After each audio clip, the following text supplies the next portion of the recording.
Okay, and can I ask you what about the project made you go, yes, let's make this, let's do this? Yeah, listen, I mean, when we collectively at Blumhouse, when we were looking at this film, what we were super excited by was, the idea that this wasn't about a haunted house, it wasn't about a haunted neighborhood, it wasn't about a haunted object, it was about a haunted pool, which we'd never seen before. Like that's the when you want to when you want to progress horror and expand it and stretch it in new ways, that was super exciting to us because we immediately thought about all of the scare sequences that we could pull from that and maximize out of that.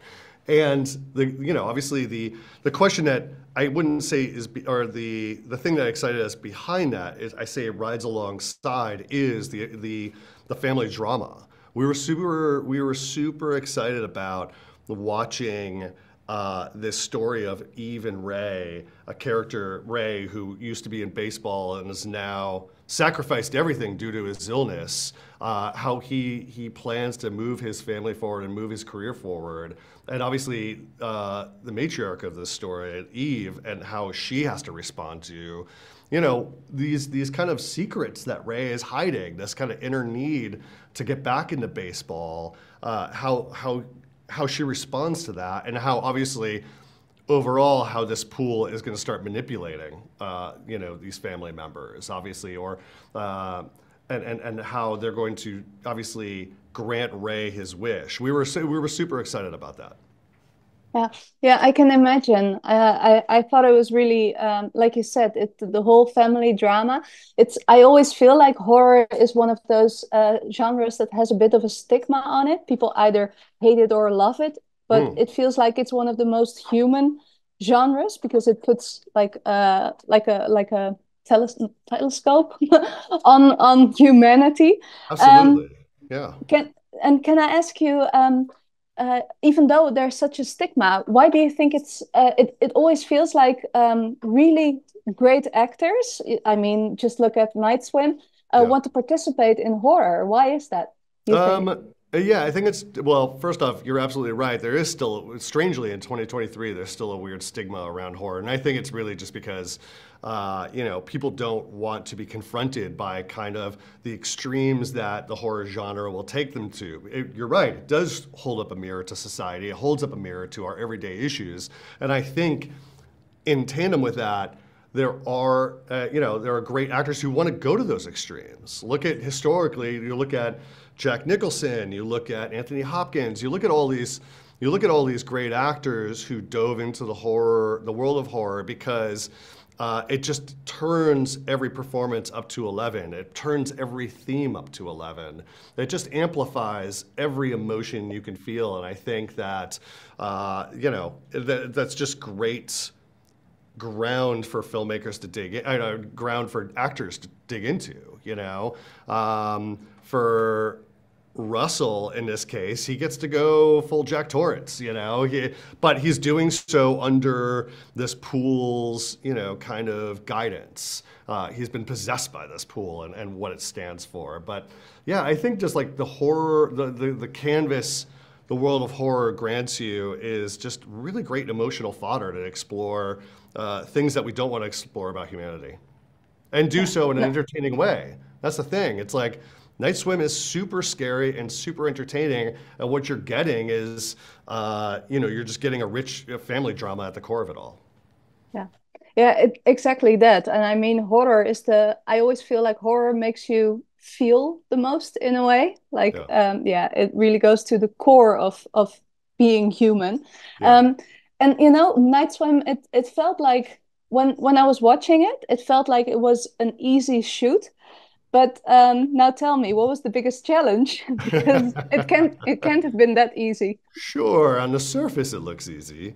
Yeah, listen, I think the biggest challenge to this production was all of the underwater photography. And kind of figuring out all the puzzle pieces within our schedule to, as you noticed, Izzy and Eve both take a swim into the deep end of the pool, into the dark water. And one of the characteristics of the pool is when it's ready to kind of show its true face, there is no bottom to the pool. You just keep swimming and swimming into this kind of ethereal, supernatural realm. So the question was, how do we do that? And it's kind of a handoff. It's a handoff of physical effects as a hand to VFX, and it was a handoff of shooting in a practical pool to shooting in a water tank that was like 13 feet deep. And filled with green screens, and filled with pipes holding up lights, and filled with camera crew who are all wearing scuba gear, So it's not easy, but I feel like once we got into the rhythm of it, it became, there was a shorthand. What was especially tricky that I certainly didn't accommodate for, we couldn't have foreseen, was the clarity of the pool, which was super, super tough. When we first arrived at our location, we thought our pool was ready, but what we didn't account for was there were a lot of, not particulates, it was just very cloudy, and because of the chemicals and so on, so we could keep everybody safe.